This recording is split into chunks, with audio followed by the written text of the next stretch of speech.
হযরতে আব্দুল্লাহ মারুফ কারখিওয়াল বলখি উনি প্রথম থেকে ধর্মে ছিলেন খ্রিস্টান ধর্মের। কোন ধর্মের? খ্রিস্টান ধর্মের। আল্লাহ তাআলার কোরআন রাসূলের হাদিস তার এমন ভাবে তাসির করছে, সে ইসলাম কবুল করছে। তার মা বাবা প্রথম সময়ে ইসলাম কবুল করার কারণে তারে যদিও তার এলাকা থেকে তার পরিবার থেকে আলাদা করেছে, কিন্তু কিছুদিন পরে তার আবার তার বাড়ির মধ্যে তারা গ্রহণ করে নিছে। আব্দুল্লাহ মারুফ কারকি বলেন, একদিন আমি ফজরের নামাজ পড়া ইশরাকের নামাজের জন্য অপেক্ষা করতেছিলাম। ইশরাকের নামাজের জন্য যখন আমি অপেক্ষা করতেছিলাম, আমি আমার নামাজের মুসল্লার মধ্যে হঠাৎ করে কেন জানি আমি ঘুমিয়ে গেছি। কারণ আগের রাতে আমি এত বেশি এলেম চর্চা করেছি, করার কারণে ফজর নামাজের পরে আমার চোখটা একটু তন্দ্রা লাগিয়া গেছে, একটু ঘুম লাগিয়া গেছে। ঘুমটা যখন আসছে আমি দেখলাম ঘুমের ঘরে স্বপ্নে আমাদের এলাকার সবচাইতে ভালো একজন ইবাদত করেন না, 5 ওয়াক্ত নামাজ পড়ে, 5 ওয়াক্ত নামাজ পড়তো, রোজা রাখতো, হজ যাকাত দান সদকা সবই করতো। উনি দুনিয়ার জমিনের মধ্য থেকে ইন্তেকাল করার পর আমি কবরের মধ্যে দেখলাম উনি জাহান্নামের আগুনের মধ্যে, ওনার পেটের মানে নাভি থেকে পায়ের নিচ পর্যন্ত আগুন জ্বলতেছে, আর ওনার নাভি থেকে তালু পর্যন্ত ওনার ভালো দেখা যায়। আমি ওনাকে এমন স্বপ্ন দেখে বড় অবাক হয়ে গেলাম। অবাক হওয়ার কথা না? নাভি থেকে পায়ের পাতা পর্যন্ত জ্বলতেছে, আর নাভি থেকে মাথার তালু পর্যন্ত ভালো দেখা যায়। আমি এমন দেখে মা বোন যারা পর্দার আড়ালে একটু মনোযোগ দেন, আমি ওনার এমন অবস্থা দেখা ওনারে প্রশ্ন করলাম, ও আল্লাহর বান্দা, আপনার তো এমন অবস্থা হওয়ার কথা না। আমি যতটুক জানি আপনি 5 ওয়াক্ত নামাজের পাশাপাশি নফল ইবাদত করতেন, বেশি ইবাদত করতেন, আমল আখলাক আপনার ভালো ছিল, কিন্তু আপনার অর্ধেক শরীর আগুনে জ্বলতেছে আর অর্ধেক শরীর ভালো কেন? উনি বলেন, হুজুর, আমি আমার দুনিয়ার জমিনের মধ্যে যখন ইন্তেকাল করি, ইন্তেকাল করার সময় আমার স্ত্রীর গর্ভের মধ্যে একটা সন্তান ছিল, ওই সন্তানটা কন্যা সন্তান। হুজুর, আমি ইন্তেকাল করার আগে আমার আরেকটা সন্তান ছিল, এটাও কন্যা সন্তান। হুজুর, আমার একটা কন্যা সন্তান যেটাকে আমি দুনিয়াতে দেখে আসছি, ওই মেয়েটাকে আমি বাবা আমার মতো করে কোরআন সুন্নাহ মোতাবেক মানুষের মতো মানুষ বানাইছি। ওই মেয়েটা কোরআন সুন্নাহ মাইনা আমল আখলাক কইরা পর্দা কইরা চলে।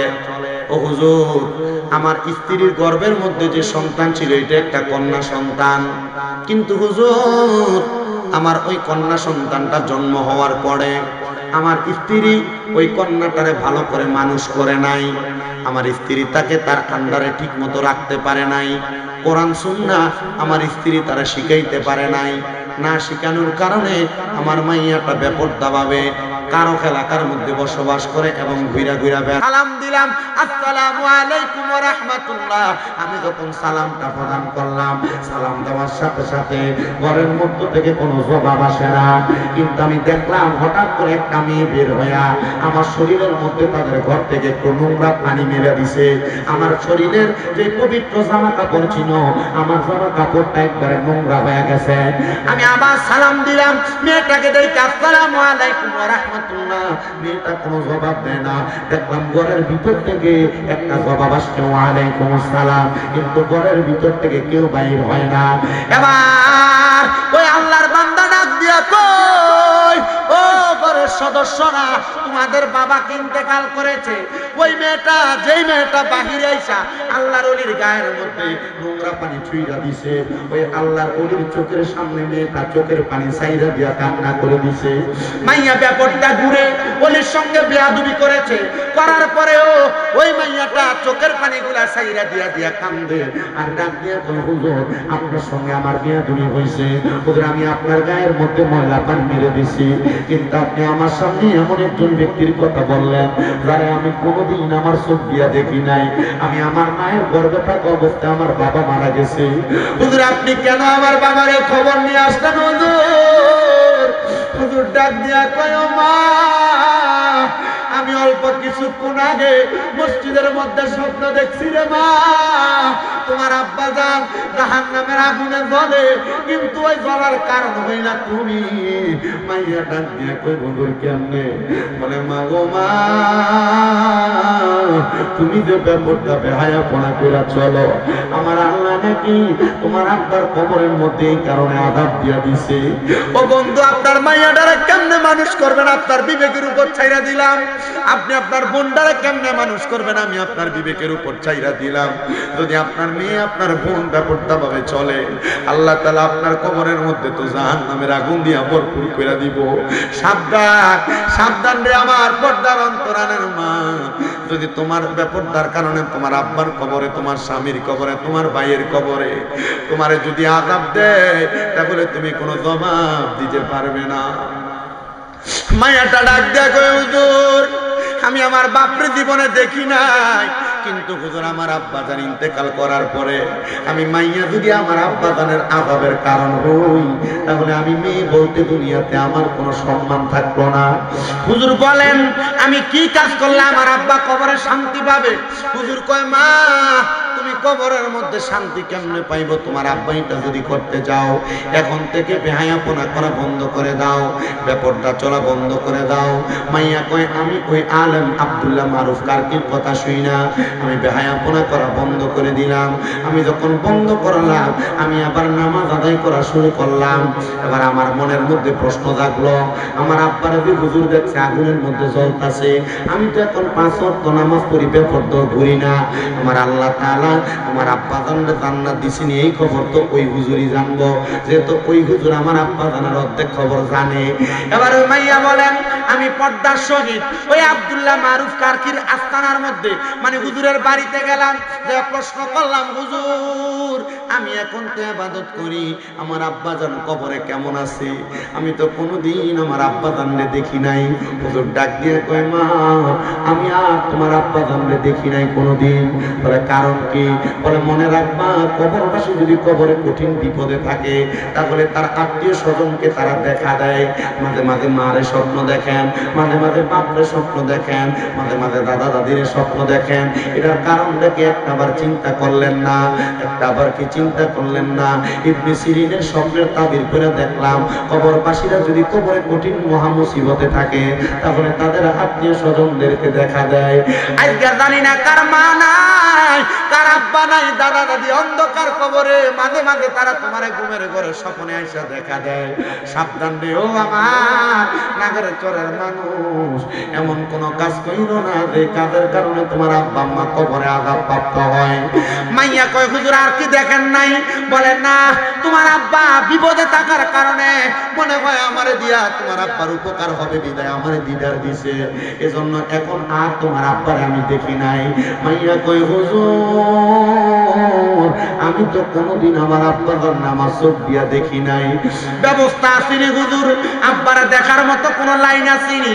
হুজুর ডাক দিয়া কয় আল্লাহর কোরআনে আমার আল্লাহ তাআলা একটা আয়াত নাযিল করেছে, ওয়া মিনাল লাইলি ফাতাহাজ্জাদ বিহি নাফিলাতাল লাকা আসা আইয়াবআসাকা রাব্বুকা মাকামান মাহমুদা।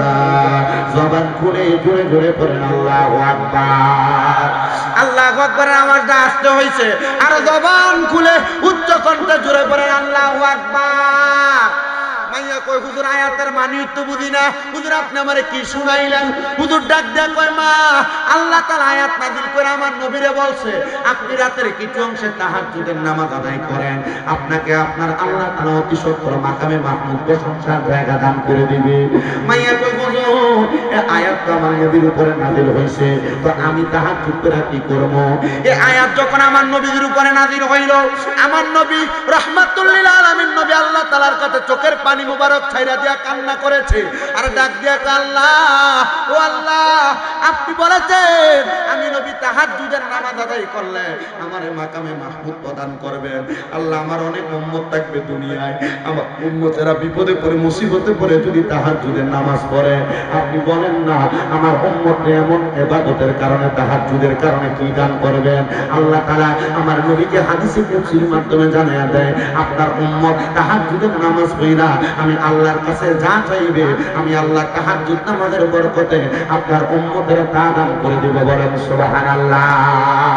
আমার ভাইয়েরা বাবারা বন্ধুরা ও পর্দার অন্তরালের মা বোনেরা আপনাদের কাছে বলবো যাদের সন্তান হয় না, যারা বিদেশ যাওয়ার চেষ্টা করে বিদেশ যাইতে পারে না, যারা ব্যবসা করে বরকত হয় না, কঠিন রোগ বালা মুসিবত মাফ হয় না, তাহাজ্জুদের নামাজ পড়বা, 5 ওয়াক্ত নামাজের পাশাপাশি দেখবা আমার আল্লাহ তুমি বান্দা বিদেশ যাইতে পারো না বিদেশ যাওয়ার ব্যবস্থা করে দিবে।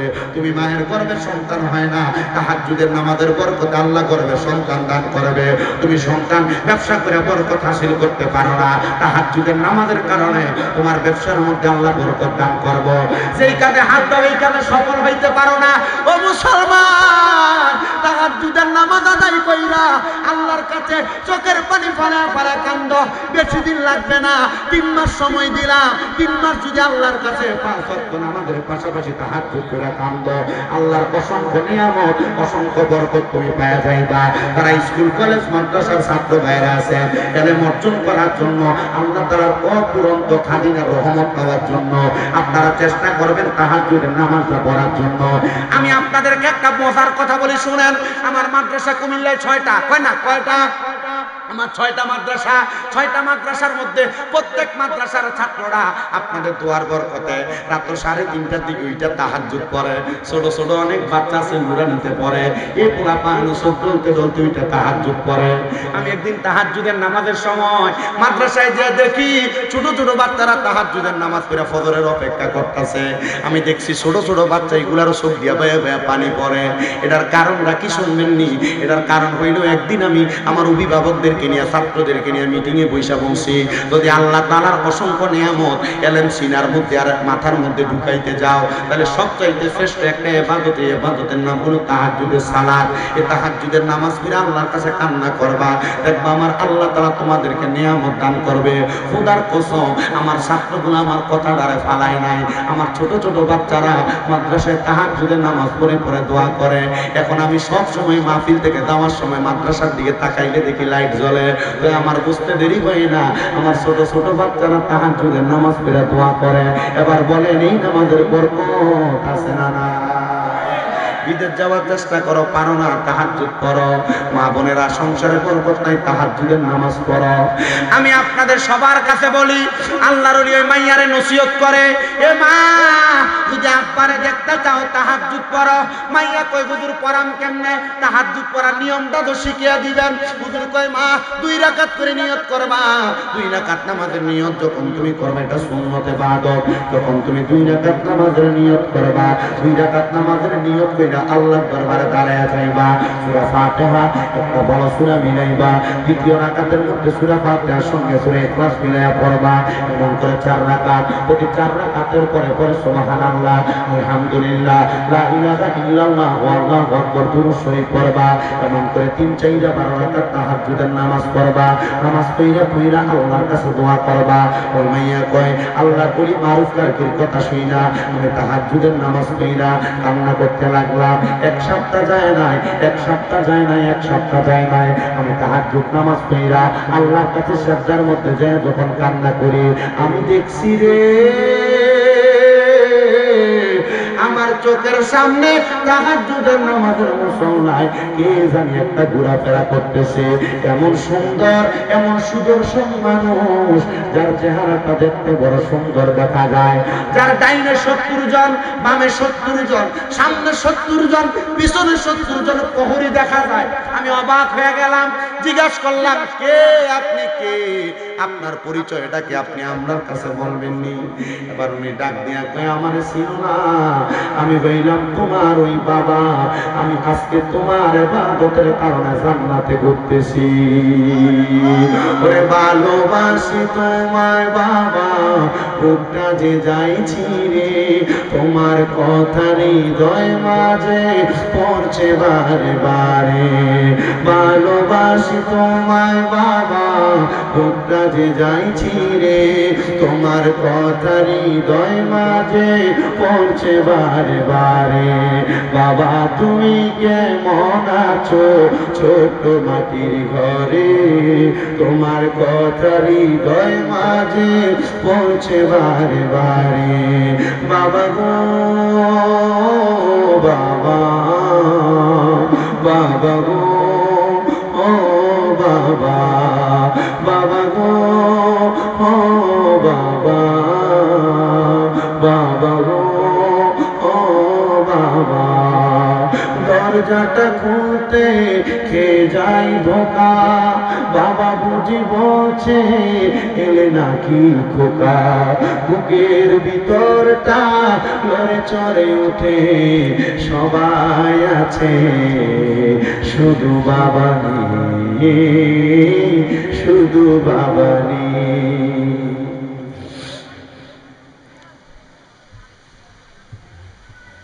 ওই মাইয়া বলে আমি দেখলাম সুদর্শন একজন পুরুষ, সামনে পেছনে ডাইনে বামে 70 জন করে করে 280 জন রহমতের হুর গিলমান। আমি জিজ্ঞাসা করলাম আব্বা আপনি জান্নাতে ঘুরতেছেন, তাহলে তারা কারা? বলে এ কন্যা তোমার ইবাদত, সুবহানাল্লাহ, কন্যা তোমার ইবাদতের বরকতে আল্লাহ তাআলা এদেরকে আমার সাথে প্রহরী বানিয়ে দিয়ে দিয়েছে। ও আমার নাগের চরের যুবক, নাগের চরের মুরব্বী বাবাজিরা, পর্দার অন্তরালের মা বোনেরা, আপনাদের সবার কাছে আমি একটা আবদার জানাই, আপনাদের সবার কাছে আমি একটা আবদার জানাই। আল্লাহর ওয়াস্তে দুনিয়ার জমিনের মধ্যে এমন সন্তান হন, আপনার সন্তানটারে এমন সন্তান বানান যে সন্তানের দোয়ার বরকতে আপনি এমন করে জান্নাত পাইবেন। ওই মাইয়া যখন তাহাজ্জুদ নামাজ পড়িরা সিজদার ভিতরে যাইয়া আব্বারে এমন অবস্থায় দেখছে, মাইয়ার মা ঘরের মধ্যে ঢুইকা দেখতেছে মাইয়া কার সঙ্গে জানি কথা বলতেছে। ওই মাইয়ার আম্মা ডাক দিয়া কয় এ মা তুই কার সঙ্গে কথা বলস? নতুন নতুন নামাজ পড়তেছস, নামাজের সিজদার মধ্যে যাইয়া কার লগে কথা কস? ওই মাইয়া ডাক দিয়া কয় মা আমি অন্য কারোর সঙ্গে কথা বলি না, আমি আমার মৃত ইন্তেকাল করা আব্বার সঙ্গে কথা বলি। বলে কারণ কি রে, কারণ কি, কেন কথা বলো, কেমনে দেখা পাইলা? বলে আমারে এমন একজন আল্লাহর ওলি নামাজ শিখাইছে, ওই নামাজটার নাম হলো তাহাজ্জুদের নামাজ। ওই নামাজ পড়িরা আল্লাহর কাছে যা চাই তা পাই। আমি আমার জন্ম দেওয়া আব্বার চেহারা কোনোদিন দেখি নাই, আমি আমার ওই আব্বার চেহারা তাহাজ্জুদের নামাজ পড়িরা দোয়া করার কারণে দেখছি। মাইয়ার মা কই তোর আব্বা কবরে কেমন আছে তুই কি বলতে পারবি? বলে হে মা আমার আব্বা জান কবরের মধ্যে বড় ভালো আছে, জান্নাতি, আমার আব্বা জান বড় আরামে আছে। মাইয়ার মা কয় বুঝছি রে, তুই মাইয়া ভালো হওয়ার কারণে আল্লাহ তোর ইবাদত কবুল করছে, এই জন্য তোর আব্বারে জান্নাতবাসী করছে। এ মা আমার কাছে ওয়াদাবদ্ধ হ, আমি মাও যদি মারা যায় তুই আমি মায়ের জন্য একটু আল্লাহর কাছে দোয়া করবি নি। এর সন্তান দেখছো নি মা কেমনে ওই মাইয়ার কাছে আবদার করে। মাইয়া তো বেপরদা ছিল, মাইয়া তো বেহায়া ছিল। বলেন হেদায়েত দেওয়ার মালিক একজন তিনিকে। কখনো তোমাকে যদি বলি হেদায়েতের আলো দিয়ে নিও কাছে তুলি, কখনো তোমাকে যদি বলি হেদায়েতের আলো দিয়ে নিও কাছে তুলি, দয়া করে ঠাই দিও, দয়া করে ঠাই দিও ওগো দয়াময়, তুমি রহমান, তুমি মেহেরবান কন্যা, তুমি রহমান, তুমি মেহেরবান। অন্ধকারে না শুধু তোমারই গুণগান, ভুলেও ভুলে না তবু শান, তুমি রহমান, তুমি মেহেরবান। জনম জনম যদি গাহি তোমার প্রশংসা শেষ হবে নাহি। বলেন সারা জীবন যদি আল্লাহর প্রশংসা করি, আল্লাহর প্রশংসা কি কোনোদিন শেষ হবে? আস্তে কথা কই শেষ হবে। আশিক বলে জনম জনম যদি গাবি তোমার প্রশংসা শেষ হবে নাহি। দয়া করে ঠাই দিও, দয়া করে ঠাই দিও ওগো দয়াময়। তুমি রহমান, তুমি মেহেরবান কন্যা, তুমি রহমান, তুমি মেহেরবান। একটা জবানও বন্ধ রাখবেন না। এবার বলেন হেদায়েত দেওয়ার মালিক একজন, তিনি কে? ওই গাছের মধ্যে যত পাতা থাকবে পাতার পরিমাণ সওয়াব মিজানের পাল্লায় আপনার আমার নামে উঠে দেওয়া হবে। এবার আপনারা বলেন ওই দুরূদ শরীফ আদায় করলে যদি এত লাভ হয়, আমরা সবাই নবীর উপরে দুরূদ শরীফ আদায় করার দরকার আছে না নাই? নবী আমার কই উম্মত, ও আমি নবীর উম্মতের দল, আমি নবীর প্রতি যেই উম্মত যত বেশি দুরূদ শরীফ আদায় করবে জান্নাতের মধ্যে ওই উম্মত আমি নবীর তত কাছাকাছি থাকবে। নবীর দুরূদ যত পড়বে নবীজির তত কাছাকাছি থাকবেন। এবার বলেন বাবা, আমরা সবাই ওই নবীর কাছাকাছি থাকতে চাই কি চাই না? ওরে দুরূদের পাগল হইলে করবে নবী পার, বলেন দুরূদের পাগল হইলে করবে নবী পার। আল্লাহুম্মা সাল্লি আলা পরবারে বার কন্যা, আল্লাহুম্মা বারে বার বলেন দুরূদের পাগল হইলে করবে নবী পার, বলেন দুরূদের পাগল হইলে করবে নবী পার। আল্লাহুম্মা সাল্লি আলা পরবারে বার। আরে নবীর দুরূদ পড়ে যারা সাচ্চা পাক্কা ঈমানদার তারা, বলেন নবীর দুরূদ পড়ে যারা আরে পাক্কা ঈমানদার তারা। আরে বেশি কইরা দুরূদ পড়ো, বেশি কইরা দুরূদ পড়ো ও হে মুমিন ভাই। আল্লাহুম্মা সাল্লি আলা পরবারে বার কন্যা, আল্লাহুম্মা সাল্লি আলা পরবারে বার। আইরে দুরূদের পাগল হইলে করবে নবী পার কন্যা, দুরূদের পাগল হইলে করবে নবী পার। আল্লাহুম্মা সাল্লি আলা পরবারে বার। আইরে নবীর যত উম্মত আছে, আরে নারী বলো পুরুষ বলো, আরে নবীর যত উম্মত আছে, আরে নারী বলো পুরুষ বলো, আরে বেশি কইরা দুরূদ পড়ো, বেশি কইরা দুরূদ পড়ো, পড়ো বারে বার। আল্লাহুম্মা সাল্লি আলা পরবারে বার, বলেন আল্লাহুম্মা সাল্লি আলা। আমার নাগের সর এলাকার পর্দার অন্তরালের মা বোনেরা গো, যারা এই মাহফিলের মধ্যে বসছেন ভাই বাবারা, নবীর উপর দুরূদ শরীফ আদায় করলে আমার নবীজি জান্নাতের মধ্যে আপনাদেরকে নবীর কাছাকাছি রাখবে। আসেন ওই মুহাব্বত নিয়ে আমরা একটু মুহাব্বতের সাথে নবীজির দুরূদ শরীফ আদায় করে আল্লাহুম্মা সাল্লি মাওলানা মুহাম্মদ ওয়া আলা আলি সাইয়্যিদিনা। বেলা যখন শেষ হইবে পারের তরি থাকে না, সময় থাকিতে মুর্শিদ ধরে জীবন করো সাধনা। আল্লাহুম্মা সাল্লি, আমি বলবো বসো, মাওলানা মুহাম্মদ ওয়া আলা আলি সাইয়্যিদিনা। শিখাইয়া প্রেম খেলা কইল কাইলা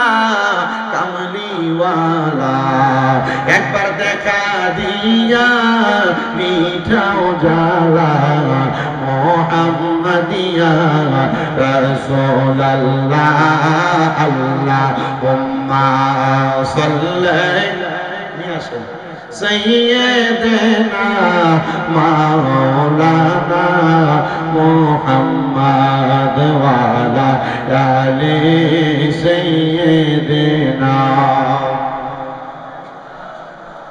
সবাই জবান খুলে পড়ি আলহামদুলিল্লাহ। আজকের মাহফিলের যিনি প্রধান আকর্ষণ, বিশিষ্ট লেখক এবং গবেষক মুনাজির আহলে সুন্নাহ মাওলানা মুফতি শহীদুল্লাহ বাহাদুর হুজুর, উনি আজকের মাহফিলের প্রধান আকর্ষণে উপস্থিত হয়েছেন। আমরা একটা তাকবীর দিয়ে হুজুরকে বরণ করে নেই, মহাব্বতে একটা তাকবীর দেন। নারে তাকবীর, নারে রিসালাত, নারে রিসালাত, আহলে সুন্নাত ওয়াল জামাত। হযরত মাওলানা মুফতি শহীদুল্লাহ বাহাদুর হুজুরের আগমন নাগেরচরবাসীর পক্ষ থেকে জোরে বলেন মারহাবা, আর মুহাব্বতের আওয়াজে পড়েন মারহাবা। আল্লাহ যেন হুজুরের হায়াতে বরকত দান করে, জোরে পড়েন আমিন। সবাই জিকির করেন লা ইলাহা ইল্লাল্লাহ, লা ইলাহা ইল্লাল্লাহ, লা ইলাহা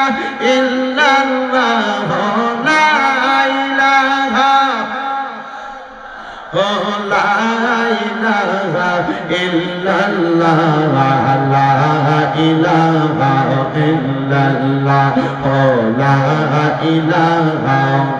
হায়রে আল্লাহ সারা মাবুদ নাই, আমরার নবীজি সারা ও পাইনাই। ওই নবীকে পাইতে হইলে বলে, নই নবীকে পাইতে হইলে ওলি আল্লাহর দয়া চাইলা ইলাহা ইল্লাল্লাহ, লা ইলাহা। হায়রে নামাজ রোজা চাই রোনা, বলেন মা বাবার খেদমত চাই রোনা। আমার নবীজির দরুদ হইল না, বলেন নবীর দরুদ নাই, আমার নবীজি তোমায় বলবে না। লা ইলাহা ইল্লাল্লাহ, লা ইলাহা। হায়রে অনেক দূরে মদিনা, আমরা কেমনে যাব জান। নাগেরচরের মানুষ মদিনা যাইতে চাই কি চাই না? বাবা আমার বিশ্বাস রাখেন, অল্প কিছুদিন হয় নবীর রওজা মুবারক জিয়ারত করে আসছি। নবীর রওজা মুবারকে সর্বশেষ যেই দিন সালাম দিয়ে আমি নবীজির রওজা মুবারক থেকে মক্কার উদ্দেশ্যে রওনা দিব, আমি আমার নবীজির রওজা মুবারকের সামনে দাঁড়ায় দাঁড়ায় বলছি, ইয়া রাসূলুল্লাহ, ইয়া হাবিবাল্লাহ, নবী গো, আপনার রওজা মুবারকে আসার জন্য আমার পরাণটা এতদিন পর্যন্ত কাঁদছে। নবী গো, কত ওয়াজ মাহফিলের মধ্যে বলতাম আপনার রওজা মুবারকে যাইতে চাই, আপনি নবী কবুল করেছেন, আল্লাহ কবুল করেছেন, বিদায় আপনার রওজা মুবারকে আসছি। নবী রওজার সামনে দাঁড়ায় বলছি, ইয়া রাসূলুল্লাহ, নবীজি, এখন মনের মধ্যে আর কোনো আশা নাই গো নবীজি, এখন একটা আশা,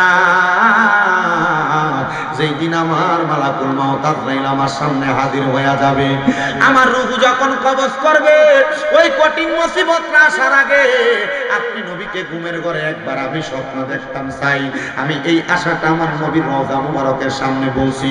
আর শেষ বেলায় একটা কথা বলছি, ইয়া রাসূলুল্লাহ, কত ওয়াজ মাহফিলের মধ্যে আশিক রাসূলদেরকে নিয়া ইয়া নবী সালাম আলাইকা বইলা আপনি নবীর সালাম দেই গো নবী, আপনার কথা পাগল উম্মতেরা কত বানো আল্লাহর বান্দা, কত আল্লাহর বান্দিরা আপনি নবীর রওজা মুবারকে আসার জন্য পাগল, আপনি নবীর রওজা মুবারকে সালামের সাথে সাথে বইলা যায়, আমি অদম গুনাহগার রে, যেহেতু আপনার রওজা মুবারকের সামনে আনছে, আপনার যত পাগলরা বাংলাদেশে বইসা বইসা আপনি নবীর জন্য কান্দে, আপনি তাদেরকে আপনার রওজা মুবারকে মরণের আগে একবার আইনেন। আমি সেম দোয়াটা আল্লাহর কাবা ঘরের সামনে যাইয়া বাইতুল্লাহ শরীফের কালো গিলাফটা দইরা কাবা শরীফের যে দরজার সামনে হাতটা রাইতে বলছি, আল্লাহ আপনার কাবাঘর দেখতে এত সুন্দর, আপনার কাবাঘরটা দেখলে কলিজাটা ঠান্ডা হয়ে যায়। আমি দেখছি কাবাঘরের সামনে কত মানুষ দাঁড়ায় দাঁড়ায় কান্দে, আমি কাবাঘরটা দূরে কইছি, আল্লাহ কত পাগলরা তোমার কাবা দেখতে আসতে চাই, আল্লাহ টাকা পয়সার জন্য তোমার কাবাঘরের সামনে আসতে পারে না। আল্লাহ তুমি তারারে একবার হইল ওই কাবাঘরের সামনে আইনো। বিশ্বাস করেন বাবা, আমি সারা বাংলাদেশের মুসলমান ইমানদাররা লেগে দোয়া করছি। আমি বলছি, আল্লাহ তারারে মক্কা মদিনা না দেখে তুমি কবরের ডাক দিও না। এবার আপনারা বলেন বাবা, মরণের সাদা কাফনের কাপড় গায়ে লাগার আগে আমরা শরীরে ইহরামের কাপড় লাগুক, আমরা সবাই চাই কি চাই না? যারা যারা যাইতে চান ডান হাত তুলে আমার আল্লাহকে দেখান, আর জবান খুলে একটা তাকবীর দেন, নারে তাকবীর। বাতাকান্দি বাজারই ফারুন যেত না, জোরে তাকবীর, নারে রিসালাত, নারে গাউসিয়া, আহলে সুন্নাত ওয়াল জামাত, জোরে বলেন মারহাবা। মদিনা যাইতে চাই কি চাই না? যারা যারা যাইতে চান জবান খুলে জোরে জোরে পড়েন, দয়াল আল্লাহ দয়া করেন, দয়া করেন, দেখান সোনার মদিনা, লা ইলাহা ইল্লাল্লাহ, লা ইলাহা ইলাহা ইল্লাল্লাহ মুহাম্মাদুর রাসূলুল্লাহ সাল্লাল্লাহু আলাইহি ওয়াসাল্লাম।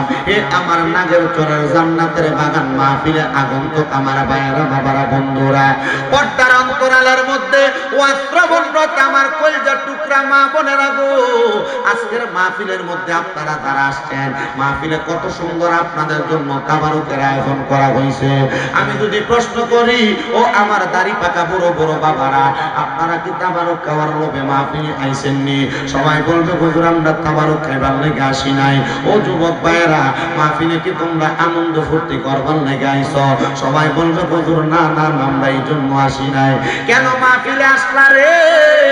সবাই বলবে হুজুর আমরা জীবনে এত গুনাহ, আমরা লুকে লুকে গুনাহ করছি, গোপনে গোপনে গুনাহ করছি, আমরার গুনার খবর আমরার মা বাবা আত্মীয় স্বজন কেউ জানে না, যদি জানতো আমরারে পরিচয় দিত না।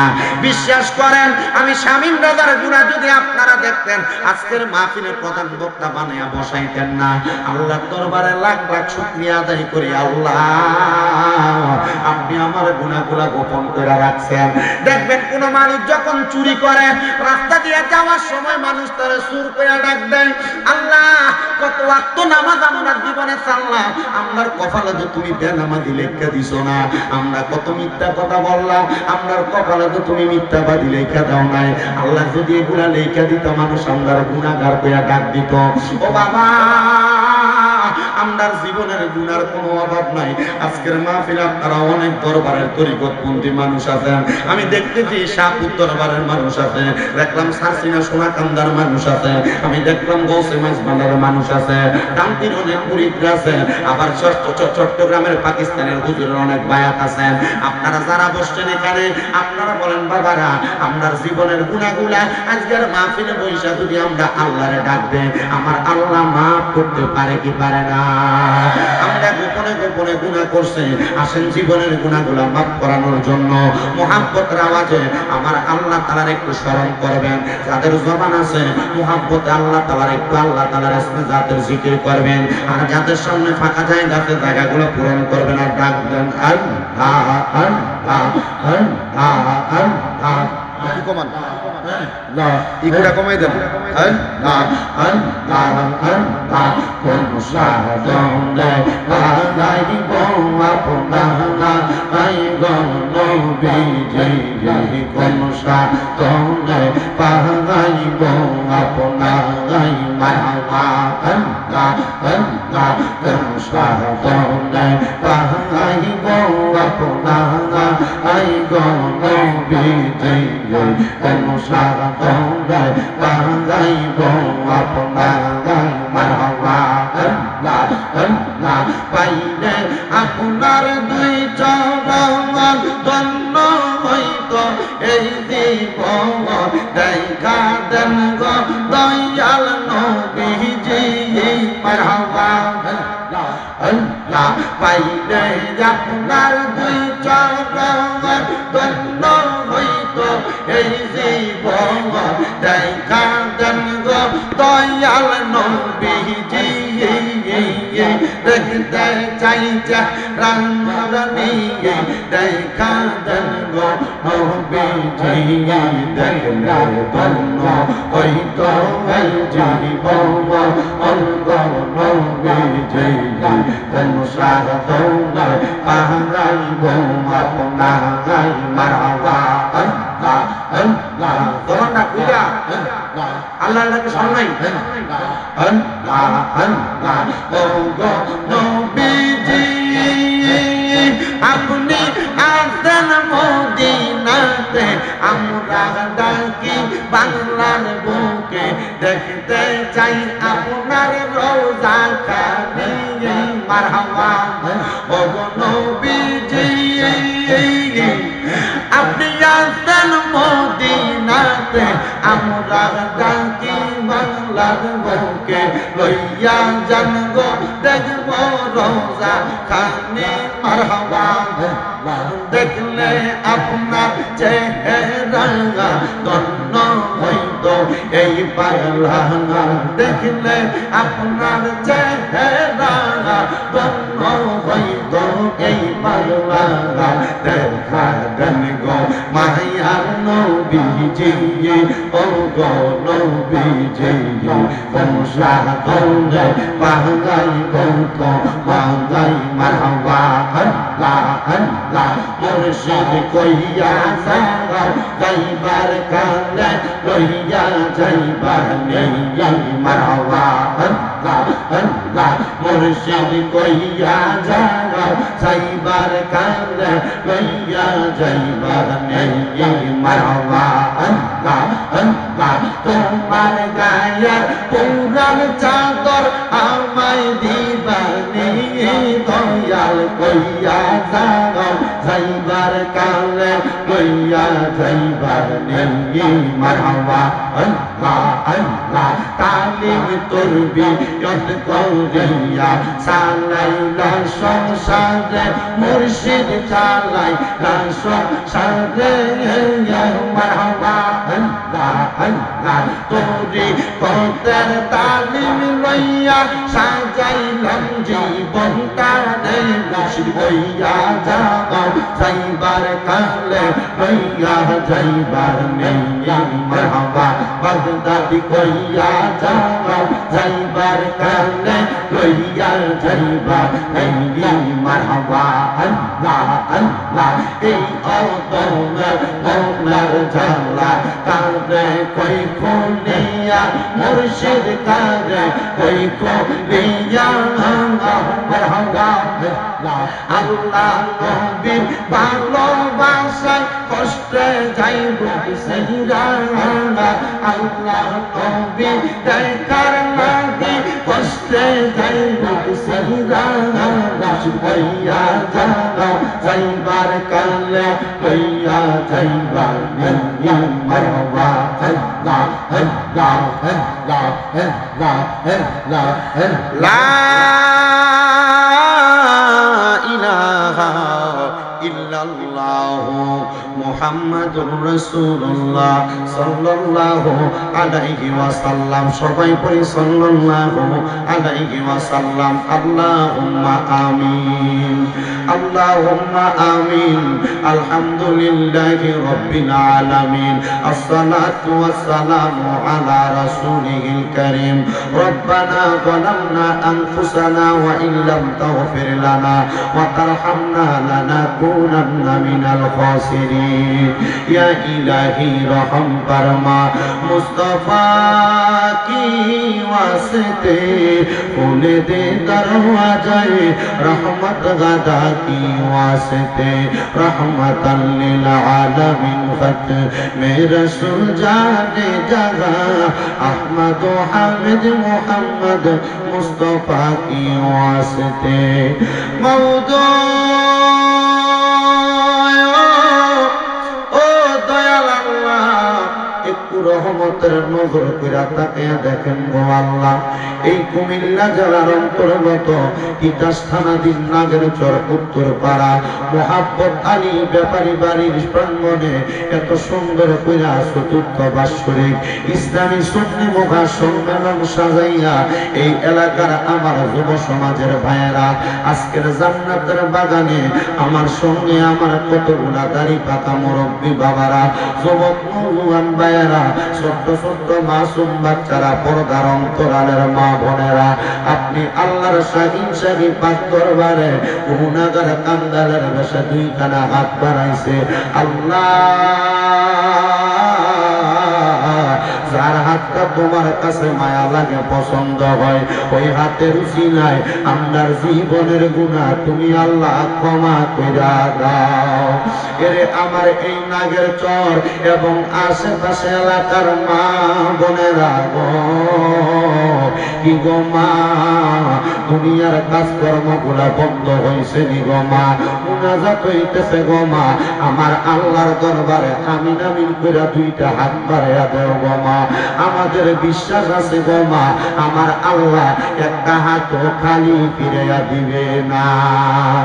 মারা গো,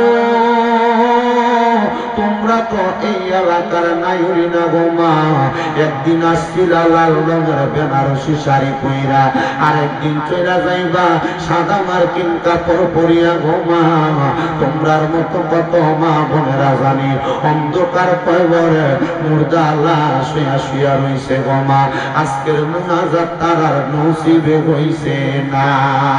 মারা গো, আর বিলম্ব না কইরা আমার আল্লাহর দরবারে মুনাজাতের মধ্যে যদি দুইটা হাত বাড়াইয়া দাও, আমার বিশ্বাস আছে গো মা, আমার আল্লাহ একটা হাত খালি ফিরিয়া দিবে না।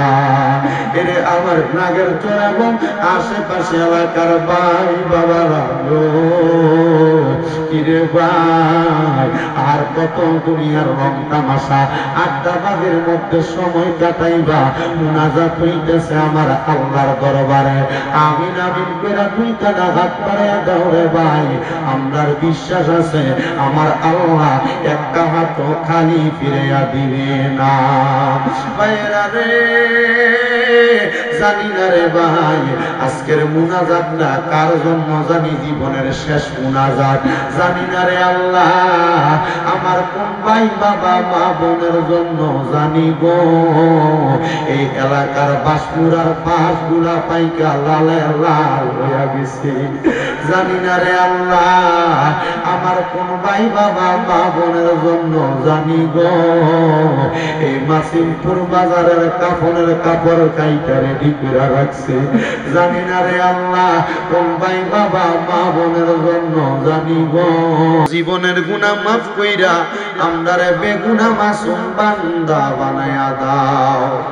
আল্লাহ, আজকের মুনাজাতে কে জানি হাত বাড়াইছে, কার জানি জগতের মধ্যে আব্বা নাই, যেই বাবা রিক্সা চালাইয়া মাটি কাইটা মাথার গাম পায়ে ফালাইয়া পরের বাড়িতে বদলার কাজ কইরা সন্তানদের মানুষের মতো মানুষ করার জন্য নিজের রক্তরে পানি বানাইয়া আজকে আব্বা অন্ধকার কবরে শুইয়া রইছে রে আল্লাহ। এমন আব্বা যাদের অন্ধকার কবরে, আব্বার কবর তুমি আল্লাহ জান্নাতের বাগান বানায়া দাও। আল্লাহ, আজকের মুনাজাতে কে জানি হাত বাড়াইছে, কার জানি জগতের মধ্যে মা নাই, হায় রে মা, সেই মারে মা কইয়া ডাকলে কলিজার আগুন পর্যন্ত ঠান্ডা হইয়া যায়, সেই মায়ের দিকে নেক নজরে তাকাইলে কবুল হজের সওয়াব হইয়া যায়। আল্লাহ, জানি না কে জানি এমন মারে 3.5 হাত মাটির কবরে শোয়া দিয়ে আসছে, মাহফিল শেষ করে বাড়িতে যাইব, সবার মুখ দেখবো কিন্তু জনম দুঃখী মার মুখটা দেখবে না। আল্লাহ, এমন মাজার কবর দেশে আল্লাহ রাইখো তোমার মায়ার নজরে, সে এই মায়ের কবরেতে আযাব তুমি দিও না, দুঃখের দরদি আমার জনম দুঃখী মা, গর্ভধারিণী মা, জনম দুঃখিনী মা, দুঃখের দরদি আমার জনম দুঃখী মা। আল্লাহ আবার অনেক এতিম আছে, মাও নাই বাবাও নাই, জনমের এতিম রে আল্লাহ। ওয়াজ মাহফিল শেষ করে বাড়িতে যায়, সবার মুখ দেখে কিন্তু জনম দুঃখী মা বাবার মুখ দেখে না। আইডিয়া নাগের জোর মাহফিল হয়, আম্মাই আব্বার বয়সী কত বুড়া বুড়া মানুষ দেখে, কিন্তু জনম দুঃখী মা বাবারে দেখে না রে আল্লাহ। কত মাইয়ারা পর্দার আড়ালে বইসা রইছে, আল্লাহ বাপের বাড়ি যায়, বাপের বাড়ি আসে, কিন্তু আম্মা আব্বার মুখটা দেখে না। আল্লাহ এমন মা বাবা তাদের অন্ধকার কবরে, আব্বা আম্মার কবরটার নাজাতের ফয়সালা করে দাও। যাদের মা বাবা বেঁচে আছে হায়াতে তৈয়বা নসিব করে দাও, আম্মা আব্বার খেদমত করার মতো তৌফিক দান করো। আমরা যারা হাত বাড়াইলাম প্রত্যেকের ব্যবসা বাণিজ্য কাজে কর্মে চাকরি বাকরির মধ্যে বরকত দান করো। যারা পড়ালেখা করে বিদ্যা বুদ্ধি বানিয়ে দাও, মানে সম্মান ইজ্জতে জিন্দেগি নসিব করে দাও। আল্লাহ আজকে নাগের চরিত্র পাড়া মোহাব্বত আলী ব্যাপারী বাড়ির মাহফিলে তারা টাকা দিয়া, পয়সা দিয়া, শ্রম দিয়া, বুদ্ধি দিয়া, পরামর্শ দিয়া, মাইক দিয়া, লাইট দিয়া, প্যান্ডেল দিয়া, মিডিয়ার বাইরা সহ সম্মানিত শ্রোতা মণ্ডলী ওলামায়ে কেরাম যারা উপস্থিত হয়েছে, আল্লাহ প্রত্যেককে তুমি কবুল আর মঞ্জুর করে নাও। পর্দার অন্তরালে আমার অনেক বলা সরলা মা বোনেরা দোয়া চাই, আমার মা বোনদের খাস দোয়া তুমি কবুল মঞ্জুর করে নাও। আল্লাহ আমি গুনাহগার মানুষ, কি দোয়া করব জানি না, আমার গুনার দিকে না তাকাইয়া এখানে অনেক তোমার দাড়ি পাকা বান্দারা হাত বাড়াইছে, যুবকেরা হাত বাড়াইছে, ওলামায়ে কেরাম হুফাজে কোরআন তালেবুল ইলমরা হাত বাড়াইছে। যার হাতটা তোমার ভালো লাগে ওই হাতের উসিলায় প্রত্যেকের দোয়াগুলো কবুল মঞ্জুর করে নাও। আল্লাহ মরণ দিবা দুঃখ নাই, তবে বেঈমান বানায়া মরণের ডাক দিও না। মরণের আগে বারবার তাওয়াফে বাইতুল্লাহ, জিয়ারতে রওজা রাসূলুল্লাহ নসিব করায়া আমরারে আখিরি জবানে মধুর কালেমা পড়ায়া দিয়েন, লা ইলাহা ইল্লাল্লাহু মুহাম্মাদুর রাসূলুল্লাহ সাল্লাল্লাহু আলাইহি ওয়াসাল্লাম। একটা জবান বন্ধ রাখবেন না। ও নাগের সরের বাবারা, ও আমার বিকাশ থানার বাবারা, আপনারা বলেন আমরা সবাই মুনাজাত করে দোয়া চাইলাম একজনের কাছে, তিনি কে? মুহাব্বতের আওয়াজে বলেন তিনি কে? আসেন বাবাজিরা, বন্ধুরা, আমি আমার ওয়াজের মূল সাবজেক্টের আলোচনার মধ্যে চলে যাই। মাহফিল কমিটির ভাইরা বলেছেন হুজুর আজকের মাহফিলটা একজন অসহায় মহিলা খুব সুন্দরভাবে জাম করায়। ও বাবা, আমি এই জান্নাতের বাগানে আপনাদের কাছে আল্লাহ তাআলার কোরআনুল কারীম থেকে একটা আয়াত তেলাওয়াত করেছি। আল্লাহ তাআলা কোরআনুল কারীমের মধ্যে বলেন, বিসমিল্লাহির রহমানির রহিম, ইয়া আইয়ুহাল্লাযীনা আমানু তাকুল্লাহা ওয়াল তানজুর নাফসুম মা কদ্দামাত লিগাদিন ওয়াত্তাকুল্লাহা ইন্নাল্লাহা খাবীরুম বিমা তা'মালুন।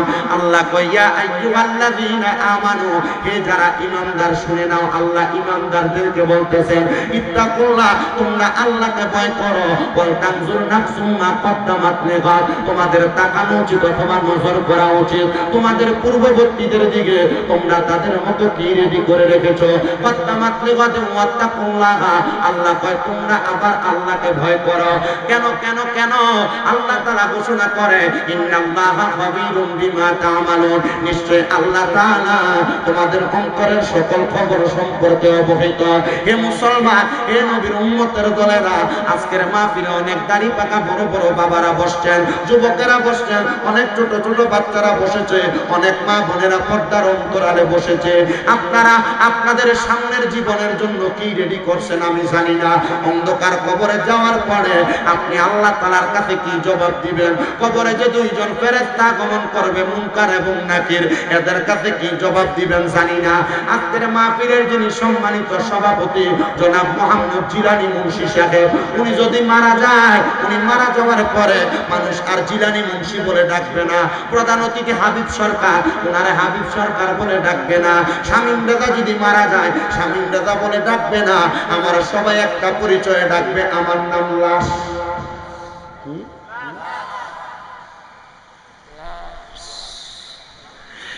আমার মা বাবা সন্তান সন্ততি স্ত্রী পুত্র আমারে লাশ বলে ডাকবে। কেমন জীবন আপনি গঠন করলেন, যে জীবন গঠন করার কারণে কবরের বাস পচার আগে আপনার লাশ পচে যায়। কিন্তু আপনি আমি এমন জীবন তো গঠন করা উচিত, যে জীবন গঠন করলে আমাদের জীবন হবে ওয়ালা তাকুলু লিমান ইউকতালু ফি সাবিলিল্লাহি আমওয়াত বাল আহইয়াউ ওয়ালাকিন লা তাশউরুন। ওই জীবন তো আমরা গঠন করতে পারি না, যে জীবন গঠন করলে আল্লাহ কয় তারা মরে না, তারা জিন্দা। আর তারা যারা মরা কয় তারা নির্বোধ এবং বোকা। ও বন্ধু, ওই জীবন কেমনে আপনি গঠন করবেন? আপনি নামাজ পড়েন, আপনি রোজা রাখেন, আপনি হজ করেন, আপনি যাকাত দেন, কিন্তু আপনার বউটা, আপনার মেয়েটা, আপনার ছেলের বউটা, আপনার বোনটা বেপরটা ঘুইরা বেড়ায়, আপনার নামাজ দিয়ে কি লাভ হইব? মুসলমান রে, ও আমার নাগের তোর এলাকার যুবক, মনোযোগ দিয়া শুনো। নিজে নামাজ পড়ে কিন্তু নিজের বউ মাসিমপুর বাজারে দেয়া বাজার করে, নিজে রোজা রাখে, ইবাদত করে, সুফিগিরি দেখায়, কিন্তু নিজের মাইয়া ব্যাপারটা ভাবে মাসিমপুর বাজার বাতাকান্দি বাজারে দেয়া ঘুইরা বেড়ায়। না না না, ও মুসলমান শুইনা নাও, নবীর একটা হাদিস শরীফ তোমাদেরকে শোনায়। আল্লাহর নবী কয়, একজন পুরুষ মানুষ চারজন নারীর কারণে দুজকে যাবে।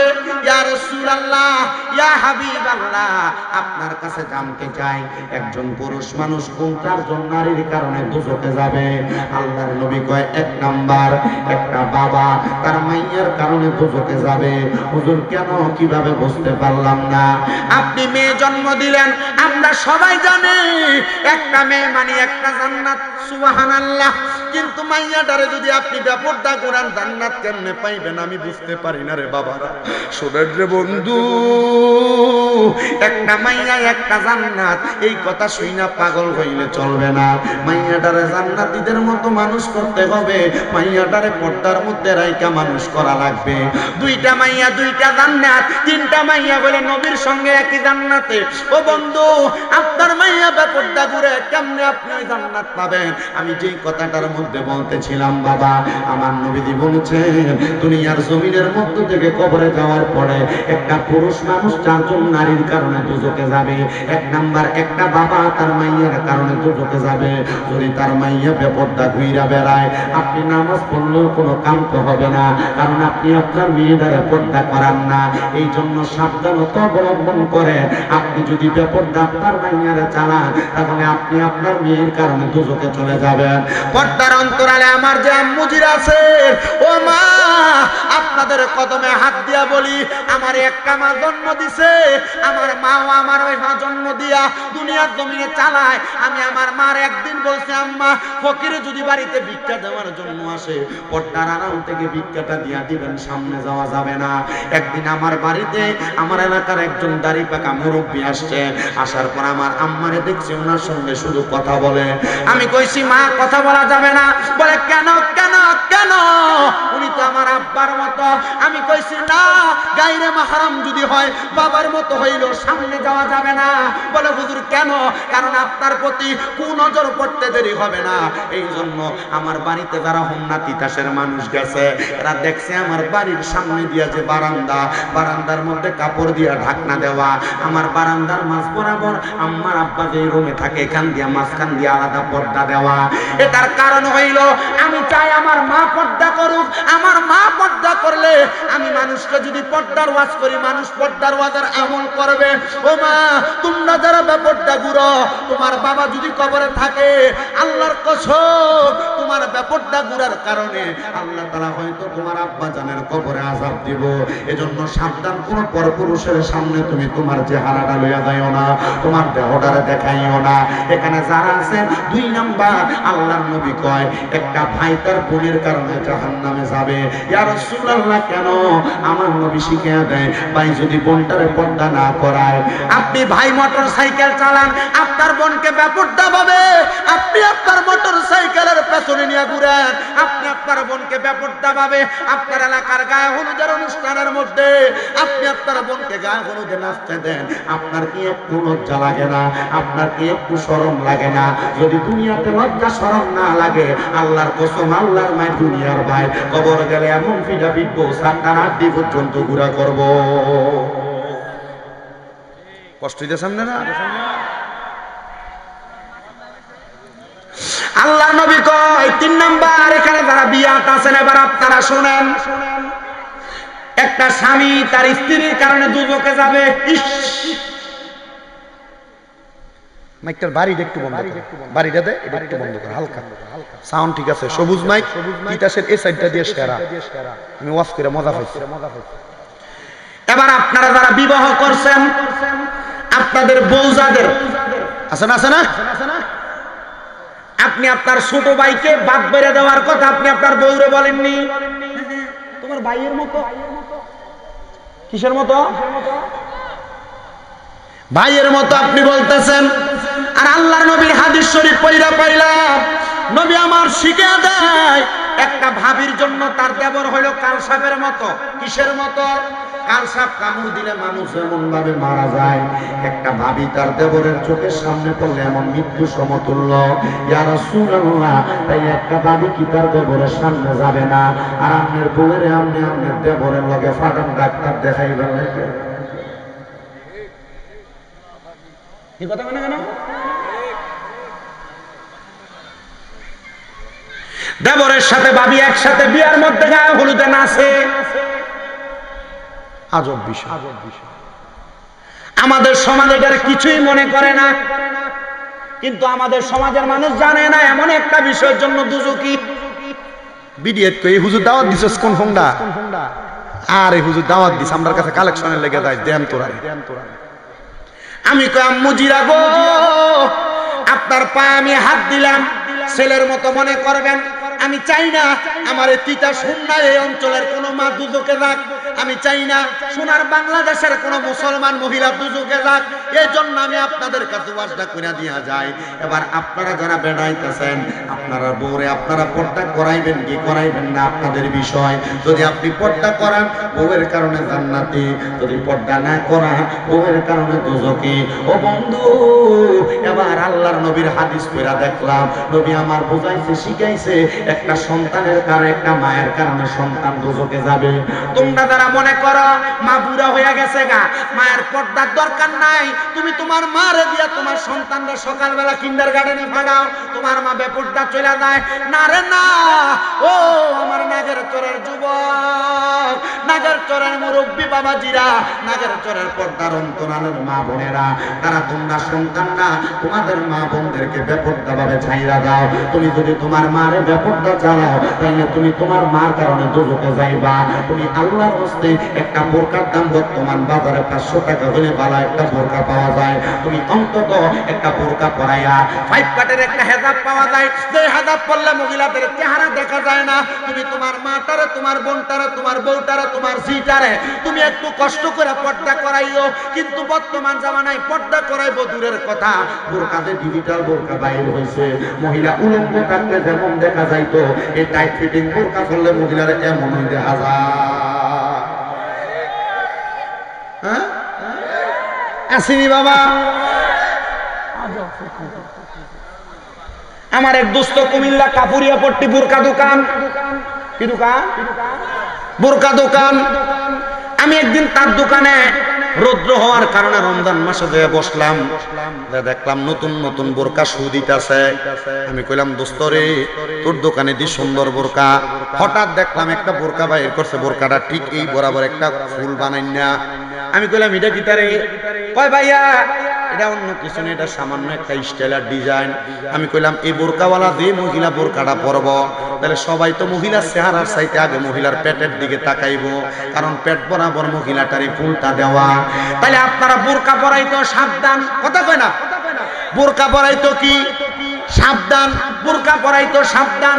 এমন বোরকা পরাইয়েন না যেই বোরকা পরলে উলঙ্গদের মতো লাগে। নবীর হাদিস কইরা এটাও দেখছি, আল্লাহর নবী কয় এমন অনেক মহিলারা জাহান্নামে যাইব, তারা পোশাক পইরা উলঙ্গ ছিল। পোশাক পইরা উলঙ্গ কারা? এমন মহিলা মা বোন দেখা যায়, কাপড় পরলে তাদের পেট দেখা যায়, কাপড় এমন পাতলা শরীর দেখা যায়, থ্রি পিস বানায় টাইট ফিটিং শরীর বোঝা যায় না গো মা। জান্নাতে যাইতে চাইলে এমন পোশাক পরিহার করো, কারণ নবীজির শিক্ষা ওই মহিলারা দুজকি যারা কাপড় পইরা উলঙ্গ, যারা পোশাক পইরা উলঙ্গ। এবার চিন্তা করে দেখো পোশাক পইরা উলঙ্গ কোন মহিলারা। আল্লাহর দোহাই মুসলমান ইমানদার, হে যুবকের দল, হে মুরব্বী বাবারা, যুবক নওজোয়ান মায়েরা, আপনাদের কাছে আমি করজোরে আবদার করি, আপনারা আপনাদের মা বোনদেরকে একটু পর্দাটা এমন সুন্দর করে করাইবেন। যদি আপনি করাইতে পারেন, আল্লাহর কসম, আল্লাহর কসম, আল্লাহর কসম, আপনি একজন নাজাতপ্রাপ্তদের অন্তর্ভুক্ত হবেন। আর একটু মনোযোগ দেওয়ার চেষ্টা করেন। আমরা সমাজে আপনার মেয়েকে দেখবেন এমন স্টাইল করে চলে, আপনার স্ত্রীকে দেখবেন এমন স্টাইল করে চলে, আপনার বোনকে দেখবেন এমন স্টাইল করে চলে। আল্লাহর নবী রাহমাতুল লিল আলামিন নবী বলেন, আমি মেরাজের রজনীতে এমন কিছু মহিলা দেখেছি যাদের চুলের মধ্যে ধরে তাদেরকে জাহান্নামের আগুনের মধ্যে সেক দেওয়া হচ্ছে। মুখের গিরিল খান নাম না, গিরিল এটা কি ডাইরেক্ট আগুনে ফিরে আলা না, আগুনটা একটু নিচে থাকে। হিট, হ্যাঁ কি সুন্দর করে হিট দেয়, লুলে বসে গ্রিল যেমন বানায় নবীর হাদিস থেকে শিখলাম। এমন অনেক মহিলাদের চুলের মধ্যে ধরে আগুনের মধ্যে জাহান্নামের আগুনে লটকে রাখা হয়েছে। কেন? কারণ কি? বলে কারণ হইল এই মহিলাদের তিন স্বভাব। কয় স্বভাব? তিন স্বভাবের মহিলা। আমার আজকের মাহফিল স্টেজে ওঠার আগে একজন কয়, হুজুর ওয়াজ তো সব জায়গায় করেন, বেরিয়ে একটু হেদায়েত করে দিয়া যায়। এটা আমি এখানে আসার পরে বুঝতে পারছি, মহিলারা রাস্তা দিয়ে অবাধভাবে চলাফেরা করতেছে। আবার দেখলাম মহিলারা রাস্তা দিয়ে অবাধভাবে মাথায় ঘুমটা নাই নিজে চলাফেরা করতেছে। চিন্তা করলাম এই ওয়াজটা নাগের সুরের জন্য বেশি জরুরি। বাবা আমার ওয়াজ তো সব জায়গায় শোনেন, আপনাদের বলরামপুর তিতাসের এলাকায় অনেক মাহফিল আমি করে গেছি, কিন্তু বাবা এই ওয়াজটা আপনারা একটু কাজে লাগানোর চেষ্টা করবেন। আল্লাহর নবী কয় মহিলাদেরকে দেখলাম চুলের মধ্যে দইরা আগুনের মধ্যে সেক দেওয়া হচ্ছে। ইয়া রাসূলুল্লাহ কেন? বলে তিন কারণে। নবী আমার রহমতের নবী বলে, এক নাম্বার ওই মহিলাকে আগুনে সেক দেওয়ার কারণ হইল মহিলা নিজের স্বামী এবং সন্তানকে গজব দেয়, মহিলা তার স্বামী এবং সন্তানদের অভিশাপ দেয়। দেখবেন অনেক মা বোনেরা সন্তান ছোটখাটো কোনো অন্যায় করলে এমনি ভুলা ফেলে আল্লাহর গজব ফরক করে পড়ে। জামাই কোনো অন্যায় যদি ছোটখাটো ভুল বিয়াদবি করে স্বামীর অভিশাপ দেয়, আল্লাহ তো বিচার করব, এমন কথা বলে কি বলে না? এক নাম্বার কারণ হইল মহিলারা তাদের স্বামীর অভিশাপ দেয়, এটা হলো এক নাম্বার কারণ। দুই নাম্বার কারণ ওই মহিলা যারা দুজকের মধ্যে জাহান্নামের আগুনে সেকপ্রাপ্ত হইতেছে তারা হইল অর্ধ উলঙ্গ মহিলা, যারা পোশাক পরছে তবুও তাদের শরীর দেখা গেছে। তিন নাম্বার ওই মহিলা যাদের মাথার চুলগুলা ছিল উটের কুঁজের মতো। হুজুর কেমনে? দেখবেন মাথার বানতেছে, চুল বানতেছে, মাথার মধ্যে কত সুন্দর করে মুখোশ লাগাইছে, মুখের মধ্যে মাথার চুলটি মাথার এই পিছের দিক দিয়ে কোঁচা দেখা যায়।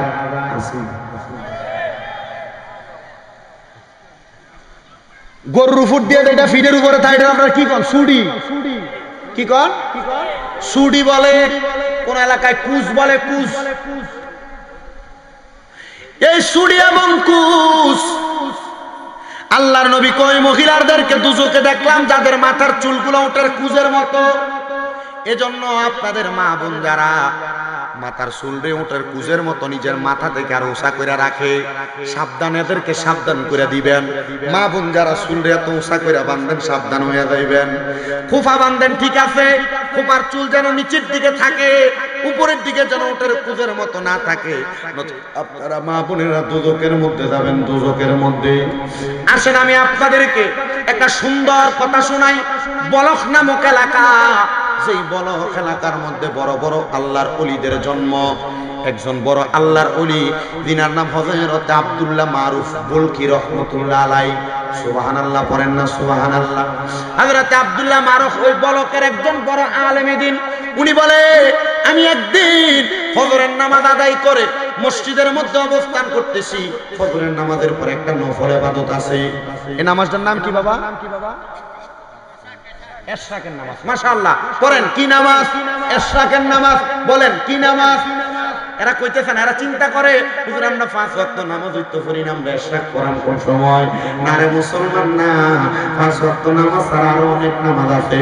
ইশরাকের নামাজ আছে, চাষের নামাজ আছে, মাগরিবের পর আওয়াবিরের নামাজ আছে, ফজরের আগে তাহাজ্জুদের নামাজ আছে, এমন অনেক সালাতুল হাজতের নামাজ আছে, সালাতুল ইস্তেসকার নামাজ আছে, এমন অনেক নামাজ আছে যেই নামাজ পড়লে আল্লাহ তাআলার অসংখ্য নিয়ামত, অসংখ্য বরকত পাওয়া যায়। আমি শুনলাম আশেপাশে কোন হুজুর নাকি কইয়া গেছে যে তোমরা যে খতমে ইউনুস পড়াও, এই খতমে ইউনুস এটি কই পাইছো তোমরা?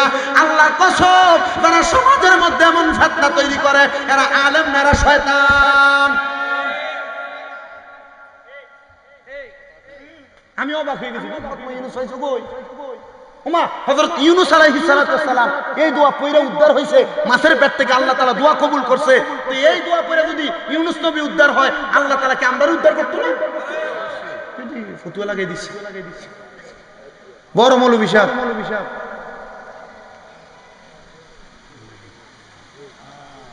এবার আপনাদেরকে আমি একটু ওয়াজটা কইরা শোনাই, একটু মনোযোগ দেন। কষ্ট হইতেছে আপনারা? আমার পরে যিনি ওয়াজ করবেন, আমি ওনার ওয়াজ পইরা, ওনার কিতাব পইরা আমি ওয়াজ করি। কথা কি বুঝতেছেন? আমি এখানে আসার সময়ও হুজুরের অনুবাদ করা খাসাইসুল কুবরা যে কিতাবটার প্রথম খণ্ড পড়া শুরু করছি। আমাকে একসাথে প্রায় 7,500 না কয় টাকার কিতাব পাঠাইছে, 5,500 মনে হয় কিতাব পাঠাইছে হুজুর। আমি একটা একটা করে ধইরা পড়তেছি, কারণ এই ওনার লিখিত সবগুলো কিতাব যদি কেউ পড়ে, এর সামনে আইসা কোনো বাতিল ফেরকো কথা বলতে পারবে না, নাস্তিক বেঈমানও কথা বলতে পারবে না। আপনি কথা বুঝতে পারছেন? ওনার যে সহিহুল বিহারি একটা কিতাব আছে, 6 খণ্ডের কিতাব, এই কিতাব যদি কেউ পড়ে আলহামদুলিল্লাহ ভালো আলেমদিন হয়ে যাবে। এর কাছে অনেক মাসালার সমাধান থাকবে। এই মাওলানা শহীদুল্লাহ বাহাদুর বাড়ি কি দূরে না আপনার এলাকা? কথা কয় না কে রে? বাড়ি কি দূরে না এলাকা? তো এলাকার বাড়ি সিটাং খায় আর কি, আইতে একটু খরচও বেশি, হাত দিয়ে বাড়াই দিবেন। আর আমরা থেকে ওনারে বাড়াই দিলে লাভ হইব, উনি কিতাবাদি লেখে, ওনার খরচ বেশি। আমরা ওনাদের বই পড়ে পড়ে আমরা ওয়াজ করি। হযরতে আব্দুল্লাহ মারুফ কারকিওয়াল বলখি, উনি প্রথম থেকে ধর্মে ছিলেন খ্রিস্টান ধর্মের। কোন ধর্মের? খ্রিস্টান ধর্মের। আল্লাহ তাআলার কোরআন, রাসূলের হাদিস তার এমন ভাবে তাসির করছে, সে ইসলাম কবুল করছে। তার মা বাবা প্রথম সময়ে ইসলাম কবুল করার কারণে তার যদিও তার এলাকা থেকে, তার পরিবার থেকে আলাদা করেছে, কিন্তু কিছুদিন পরে তার আবার তার বাড়ির মধ্যে তারা গ্রহণ করে নিছে। আব্দুল্লাহ মারুফ কারকি বলেন, একদিন আমি ফজরের নামাজ পড়া ইশরাকের নামাজের জন্য অপেক্ষা করতেছিলাম। ইশরাকের নামাজের জন্য যখন আমি অপেক্ষা করতেছিলাম, আমি আমার নামাজের মুসল্লার মধ্যে হঠাৎ করে কেন জানি আমি ঘুমায় গেছি। কারণ আগের রাতে আমি এত বেশি এলেম চর্চা করেছি, করার কারণে ফজর নামাজের পরে আমার চোখটা একটু তন্দ্রা লাগা গেছে, একটু ঘুম লাগা গেছে। ঘুমটা যখন আসছে আমি দেখলাম ঘুমের ঘরে স্বপ্নে আমাদের এলাকার সবচাইতে ভালো একজন ইবাদত করেন না, 5 ওয়াক্ত নামাজ পড়ে, 5 ওয়াক্ত নামাজ পড়তো, রোজা রাখতো, হজ যাকাত দান সদকা সবই করতো। উনি দুনিয়ার জমিনের মধ্য থেকে ইন্তেকাল করার পর আমি কবরের মধ্যে দেখলাম উনি জাহান্নামের আগুনের মধ্যে, ওনার পেটের মানে নাভি থেকে পায়ের নিচ পর্যন্ত আগুন জ্বলতেছে, আর ওনার নাভি থেকে তালু পর্যন্ত ওনার ভালো দেখা যায়। আমি ওনাকে এমন স্বপ্ন দেখে বড় অবাক হয়ে গেলাম। অবাক হওয়ার কথা না? নাভি থেকে পায়ের পাতা পর্যন্ত জ্বলতেছে, আর নাভি থেকে মাথার তালু পর্যন্ত ভালো দেখা যায়। আমি এমন দেখে, মা বোন যারা পর্দার আড়ালে একটু মনোযোগ দেন, আমি ওনার এমন অবস্থা দেখা ওনারে প্রশ্ন করলাম, ও আল্লাহর বান্দা, আপনার তো এমন অবস্থা হওয়ার কথা না। আমি যতটুক জানি আপনি 5 ওয়াক্ত নামাজের পাশাপাশি নফল ইবাদত করতেন, বেশি ইবাদত করতেন, আমল আখলাক আপনার ভালো ছিল, কিন্তু আপনার অর্ধেক শরীর আগুনে জ্বলতেছে আর অর্ধেক শরীর ভালো কেন? উনি বলেন, হুজুর আমি আমার দুনিয়ার জমিনের মধ্যে যখন ইন্তেকাল করি, ইন্তেকাল করার সময় আমার স্ত্রীর গর্ভের মধ্যে একটা সন্তান ছিল, ওই সন্তানটা কন্যা সন্তান। হুজুর আমি ইন্তেকাল করার আগে আমার আরেকটা সন্তান ছিল, এটাও কন্যা সন্তান। হুজুর আমার একটা কন্যা সন্তান যেটাকে আমি দুনিয়াতে দেখে আসছি, ওই মেয়েটাকে আমি বাবা আমার মতো করে কোরআন সুন্নাহ মোতাবেক মানুষের মতো মানুষ বানাইছি। ওই মেয়েটা কোরআন সুন্নাহ মাইনা আমল আখলাক কইরা পর্দা কইরা চলে। ও হুজুর আমার স্ত্রীর গর্ভের মধ্যে যে সন্তান ছিল এটা একটা কন্যা সন্তান, কিন্তু হুজুর আমার ওই কন্যা সন্তানটা জন্ম হওয়ার পরে আমার স্ত্রী ওই কন্যাটারে ভালো করে মানুষ করে নাই। আমার স্ত্রী তাকে তার আন্ডারে ঠিক মতো রাখতে পারে নাই। কোরআন সুন্নাহ আমার স্ত্রী তারা শিখাইতে পারে নাই। না শিখানোর কারণে আমার মাইয়াটা বেপরদা ভাবে কারো এলাকার মধ্যে বসবাস করে এবং ঘুরা ঘুরা বেড়ায়। সালাম দিলাম, আসসালামু আলাইকুম ওয়া রাহমাতুল্লাহ। আমি যখন সালামটা প্রদান করলাম, সালাম দেওয়ার সাথে সাথে ঘরের মধ্য থেকে কোনো জবাব আসে না। কিন্তু আমি দেখলাম হঠাৎ করে একটা মেয়ে বের হইয়া আমার শরীরের মধ্যে তাদের ঘর থেকে একটু নোংরা পানি মেরে দিছে।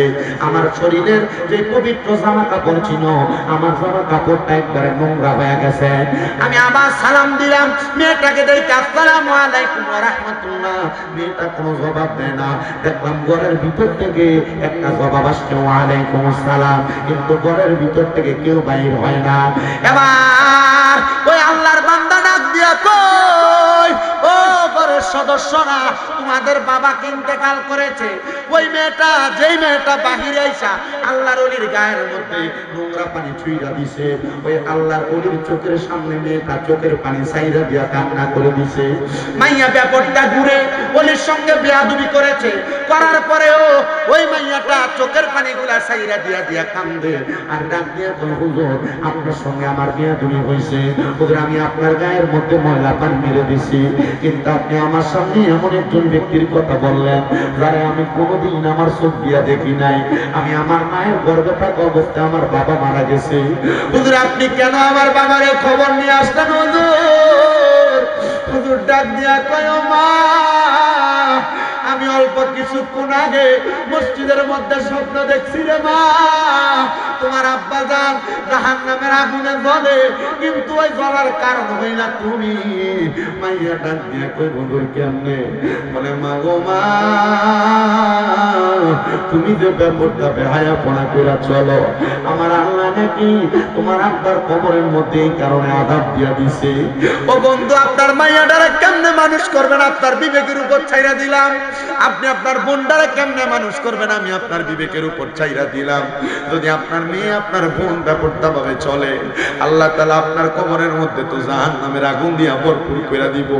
সাবধান সাবধান রে আমার পর্দার অন্তরালের মা, যদি তোমার ব্যাপারটার কারণে তোমার আব্বার কবরে, তোমার স্বামীর কবরে, তোমার ভাইয়ের কবরে তোমারে যদি আযাব দেয়, তাহলে তুমি কোনো জবাব দিতে পারবে না। মায়াটা ডাক দেয়া কয়, হুজুর আমি আমার বাপরে জীবনে দেখি নাই, কিন্তু হুজুর আমার আব্বাজান ইন্তেকাল করার পরে আমি মাইয়া যদি আমার আব্বাজানের আযাবের কারণ হই, তাহলে আমি মেয়ে বলতে দুনিয়াতে আমার কোনো সম্মান থাকলো না। হুজুর বলেন আমি কি কাজ করলে আমার আব্বা কবরে শান্তি পাবে? হুজুর কয়, মা তুমি কবরের মধ্যে শান্তি কেমনে পাইব? তোমার আব্বা এটা যদি করতে যাও, এখন থেকে বেহায়াপনা করা বন্ধ করে দাও, বেপরদা চলা বন্ধ করে দাও। মাইয়া কয়, আমি ওই আলেম আব্দুল্লাহ মারুফ কারকির কথা শুই না, আমি বেহায়াপনা করা বন্ধ করে দিলাম। আমি যখন বন্ধ করলাম, আমি আবার নামাজ আদায় করা শুরু করলাম। এবার আমার মনের মধ্যে প্রশ্ন জাগলো, আমার আব্বার যে হুজুর দেখছে আগুনের মধ্যে জ্বলতাছে, আমি তো এখন 5 ওয়াক্ত নামাজ পড়ি, বেপরদা ঘুরি না। আমার আল্লাহ তাআলা আমার আব্বা জানলে জান্নাত দিছেন, এই খবর তো ওই হুজুরই জানবো, যেহেতু ওই হুজুর আমার আব্বা জানার অর্ধেক খবর জানে। এবার ওই মাইয়া বলেন, আমি পর্দার সহিত ওই আব্দুল্লাহ মারুফ কারকির আস্তানার মধ্যে মানে হুজুরের বাড়িতে গেলাম, যে প্রশ্ন করলাম, হুজুর আমি এখন তো ইবাদত করি, আমার আব্বা জান কবরে কেমন আছে? আমি তো কোনোদিন আমার আব্বা জানলে দেখি নাই। হুজুর ডাক দিয়ে কয়, মা আমি আর তোমার আব্বা জানলে দেখি নাই কোনোদিন। বলে কারণ কি? কি? বলে মনে রাখবা, কবরবাসী যদি কবরে কঠিন বিপদে থাকে তাহলে তার আত্মীয় স্বজনকে তারা দেখা দেয়। মাঝে মাঝে মারে স্বপ্ন দেখেন, মাঝে মাঝে বাপরে স্বপ্ন দেখেন, মাঝে মাঝে দাদা দাদির স্বপ্ন দেখেন। এটার কারণটাকে একটাবার চিন্তা করলেন না? একটাবার কি চিন্তা করলেন না? ইবনে সিরিনের স্বপ্নের তাবির করে দেখলাম, কবরবাসীরা যদি কবরে কঠিন মহা মুসিবতে থাকে তাহলে তাদের আত্মীয় স্বজনদেরকে দেখা দেয়। আজকে জানি না কার মা নাই, কার আব্বা নাই, দাদা দাদি অন্ধকার কবরে, মাঝে মাঝে তারা তোমার ঘুমের ঘরে স্বপ্নে আইসা দেখা দেয়। সাবধান রে ও আমার নাগের চরের মানুষ, এমন কোন কাজ কইরো না যে কাজের কারণে তোমার আব্বা আম্মা কবরে আযাব প্রাপ্ত হয়। মাইয়া কয় হুজুর আর কি দেখেন নাই? বলেন না, তোমার আব্বা বিপদে থাকার কারণে মনে হয় আমারে দিয়া তোমার আব্বার উপকার হবে বিদায় আমারে দিদার দিছে, এজন্য এখন আর তোমার আব্বারে আমি দেখি নাই। মাইয়া কই হুজুর আমি তো কোনোদিন আমার আব্বার নামাজ চোখ দিয়া দেখি নাই। ব্যবস্থা আসেনি হুজুর, আব্বারে দেখার মতো কোনো লাইন আসেনি। হুজুর ডাক দিয়া কয়, আল্লাহর কোরআনে আমার আল্লাহ তাআলা একটা আয়াত নাযিল করেছে, ওয়া মিনাল লাইলি ফাতাহাজ্জাদ বিহি নাফিলাতাল লাকা আসা আইয়াবআসাকা রাব্বুকা মাকামান মাহমুদা। জবান খুলে জোরে জোরে পড়েন আল্লাহু আকবার। আল্লাহু আকবারের আওয়াজটা আসতে হইছে, আর জবান খুলে উচ্চ কণ্ঠে জোরে পড়েন আল্লাহু আকবার। মাইয়া কই হুজুর আয়াতের মানে তো বুঝি না, হুজুর আপনি আমারে কি শুনাইলেন? হুজুর ডাক দেয়া কয়, মা আল্লাহ তাআলা আয়াত নাযিল করে আমার নবীরে বলছে আপনি রাতের কিছু অংশে তাহাজ্জুদের নামাজ আদায় করেন, আপনাকে আপনার আল্লাহ তাআলা অতি সত্তর মাকামে মাহমুদ প্রশংসার জায়গা দান করে দিবে। মাইয়া কই হুজুর এই আয়াতটা আমার নবীর উপরে নাযিল হইছে, তো আমি তাহাজ্জুদ করে কি করব? এই আয়াত যখন আমার নবীর উপরে নাযিল হইল, আমার নবী রাহমাতুল লিল আলামিন নবী আল্লাহ তাআলার কাছে চোখের পানি মুবারক ছাইরা দিয়া কান্না করেছে, আর ডাক দিয়া আল্লাহ, ও আল্লাহ আপনি বলেছেন আমি নবী তাহাজ্জুদের নামাজ আদায় করলে আমারে মাকামে মাহমুদ প্রদান করবেন। আল্লাহ আমার অনেক উম্মত থাকবে দুনিয়ায়, আমার উম্মতেরা বিপদে পড়ে মুসিবতে পড়ে যদি তাহাজ্জুদের নামাজ পড়ে, আপনি বলেন না আমার উম্মতরে এমন ইবাদতের কারণে তাহাজ্জুদের কারণে কি দান করবেন? আল্লাহ তাআলা আমার নবীকে হাদিসে কুদসির মাধ্যমে জানায়া দেয়, আপনার উম্মত তাহাজ্জুদের নামাজ পড়া আমি আল্লাহর কাছে যা চাইবে আমি আল্লাহ তাহাজ্জুদ নামাজের বরকতে আপনার উম্মতের তা দান করে দেব। বলেন সুবহানাল্লাহ। আমার ভাইয়েরা, বাবারা, বন্ধুরা ও পর্দার অন্তরালের মা বোনেরা, আপনাদের কাছে বলবো যাদের সন্তান হয় না, যারা বিদেশ যাওয়ার চেষ্টা করে বিদেশ যাইতে পারে না, যারা ব্যবসা করে বরকত হয় না, কঠিন রোগ বালা মুসিবত মাফ হয় না, তাহাজ্জুদের নামাজ পড়বা, 5 ওয়াক্ত নামাজের পাশাপাশি দেখবা আমার আল্লাহ তুমি বান্দা বিদেশ যাইতে পারো না, বিদেশ যাওয়ার ব্যবস্থা করে দিবে। তুমি মায়ের গর্ভে সন্তান হয় না, তাহাজ্জুদের নামাজের বরকতে আল্লাহ গর্ভে সন্তান দান করবে। তুমি সন্তান ব্যবসা করে বরকত হাসিল করতে পারো না, তাহাজ্জুদের নামাজের কারণে তোমার ব্যবসার মধ্যে আল্লাহ বরকত দান করব। যেই কাজে হাত দাও এই কাজে সফল হইতে পারো না, ও মুসলমান তাহাজ্জুদের নামাজ আদায় কইরা আল্লাহর কাছে চোখের পানি ফেলা ফেলা কান্দ। বেশি দিন লাগবে না, 3 মাস সময় দিলাম, 3 মাস যদি আল্লাহর কাছে 5 ওয়াক্ত নামাজের পাশাপাশি তাহাজ্জুদ করে কান্দ, আল্লাহর অসংখ্য নিয়ামত অসংখ্য বরকত তুমি পেয়ে যাইবা। তারা স্কুল কলেজ মাদ্রাসার ছাত্র ভাইরা আছেন, এলেম অর্জন করার জন্য আল্লাহ তাআলার অপুরন্ত খাজিনার রহমত পাওয়ার জন্য আপনারা চেষ্টা করবেন তাহাজ্জুদের নামাজটা পড়ার জন্য। আমি আপনাদেরকে একটা মজার কথা বলি শুনেন। আমার মাদ্রাসা কুমিল্লায় 6টা, কয় না কয়টা? আমার 6টা মাদ্রাসা, 6টা মাদ্রাসার মধ্যে প্রত্যেক মাদ্রাসার ছাত্ররা আপনাদের দোয়ার বরকতে রাত 3:30টার দিকে ওইটা তাহাজ্জুদ পড়ে। ছোট ছোট অনেক বাচ্চা আছে নুরানিতে পড়ে, এই পোলা পাহাড় চলতে চলতে ওইটা তাহাজ্জুদ পড়ে। আমি একদিন তাহাজ্জুদের নামাজের সময় মাদ্রাসায় যে দেখি ছোট ছোট বাচ্চারা তাহাজ্জুদের নামাজ পড়ে ফজরের অপেক্ষা করতেছে। আমি দেখছি ছোট ছোট বাচ্চা এগুলারও চোখ দিয়া বেয়ে বেয়ে পানি পড়ে। এটার কারণটা কি শুনবেননি? এটার কারণ হইল একদিন আমি আমার অভিভাবক অভিভাবকদেরকে নিয়ে ছাত্রদেরকে নিয়ে মিটিংয়ে বৈশা বলছি, যদি আল্লাহ তাআলার অসংখ্য নিয়ামত এলেম সিনার মধ্যে আর মাথার মধ্যে ঢুকাইতে যাও, তাহলে সবচাইতে শ্রেষ্ঠ একটা ইবাদত, এই ইবাদতের নাম হলো তাহাজ্জুদের সালাত। এই তাহাজ্জুদের নামাজ পড়ে আল্লাহর কাছে কান্না করবা, দেখবা আমার আল্লাহ তাআলা তোমাদেরকে নিয়ামত দান করবে। খোদার কসম, আমার ছাত্রগুলো আমার কথা দ্বারা ফালায় নাই। আমার ছোট ছোট বাচ্চারা মাদ্রাসায় তাহাজ্জুদের নামাজ পড়ে পড়ে দোয়া করে। এখন আমি সব সময় মাহফিল থেকে যাওয়ার সময় মাদ্রাসার দিকে তাকাইলে দেখি লাইট জ্বলে, তো আমার বুঝতে দেরি হয় না, আমার ছোট ছোট বাচ্চারা তাহাজ্জুদের নামাজ পড়ে দোয়া করে। এবার বলেন এই নামাজের বরকত আছে না না? বিদেশ যাওয়ার চেষ্টা করো, পারো না, তাহাজ্জুদ করো। মা বোনেরা, সংসারে বরকত নাই, তাহাজ্জুদের নামাজ পড়ো। আমি আপনাদের সবার কাছে বলি, আল্লাহর ওলি ওই মাইয়ারে নসিহত করে, এ মা যদি আব্বারে দেখতে চাও তাহাজ্জুদ পড়ো। মাইয়া কই হুজুর পড়াম কেমনে? তাহাজ্জুদ পড়ার নিয়মটা তো শিখিয়ে দিবেন। হুজুর কয় মা 2 রাকাত করে নিয়ত করবা। 2 রাকাত নামাজের নিয়ত যখন তুমি করবে, এটা সুন্নতে ইবাদত। যখন তুমি 2 রাকাত নামাজের নিয়ত করবা, 2 রাকাত নামাজের নিয়ত কইরা আল্লাহর দরবারে দাঁড়ায়া যাইবা। সূরা ফাতিহা একটা বড় সূরা মিলাইবা, দ্বিতীয় রাকাতের মধ্যে সূরা ফাতিহার সঙ্গে সূরা ইখলাস মিলাইয়া পড়বা। এবং করে 4 রাকাত, প্রতি 4 রাকাতের পরে পরে সুবহানাল্লাহ, আলহামদুলিল্লাহ, লা ইলাহা ইল্লাল্লাহ, আল্লাহু আকবার দুরূদ শরীফ পড়বা। এবং করে 3-4 12 রাকাত তাহাজ্জুদের নামাজ পড়বা। নামাজ পড়া আল্লাহর কাছে দোয়া করবা। ওই মাইয়া কয়, আল্লাহর ওলি মারুফ কারকির কথা শুইনা আমি তাহাজ্জুদের নামাজ পড়া কান্না করতে লাগলাম। 1 সপ্তাহ যায় নাই, 1 সপ্তাহ যায় নাই, 1 সপ্তাহ যায় নাই, আমি তাহাজ্জুদ নামাজ পড়া আল্লাহর কাছে সিজদার মধ্যে যায় যখন কান্না করি, আমি দেখছি রে আমার চোখের সামনে তাহাজ্জুদের নামাজের মুসল্লায় কে জানি একটা ঘোরাফেরা করতেছে। এমন সুন্দর, এমন সুদর্শন মানুষ, যার চেহারাটা দেখতে বড় সুন্দর দেখা যায়, যার ডাইনে 70 জন, বামে 70 জন, সামনে 70 জন, পিছনে 70 জন প্রহরী দেখা যায়। আমি অবাক হয়ে গেলাম, জিজ্ঞাসা করলাম, কে আপনি? কে আপনার পরিচয়টা কি আপনি আমার কাছে বলবেননি? এবার উনি ডাক দিয়া কয়, আমার ছিল না, আমি বললাম তোমার ওই বাবা, আমি আজকে তোমার ইবাদতের কারণে জান্নাতে ঘুরতেছি। ওরে ভালোবাসি তোমায় বাবা, বুকটা যে যাইছি রে, তোমার কথা হৃদয় মাঝে পড়ছে বারে বারে। ভালোবাসি তোমায় বাবা, বুকটা যে যাইছি রে, তোমার কথা হৃদয় মাঝে পড়ছে বারে বারে। বাবা তুমি কেমন আছো ছোট্ট মাটির ঘরে, তোমার কথা হৃদয় মাঝে পড়ছে বারে বারে। বাবা গো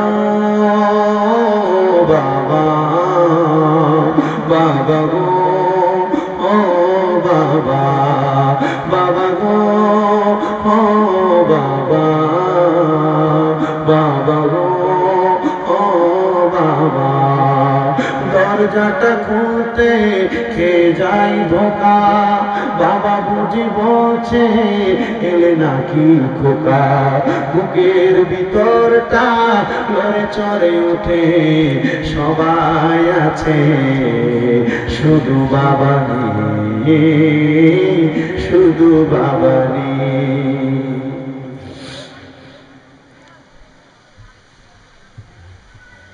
ওই মাইয়া বলে, আমি দেখলাম সুদর্শন একজন পুরুষ, সামনে পেছনে ডাইনে বামে 70 জন করে করে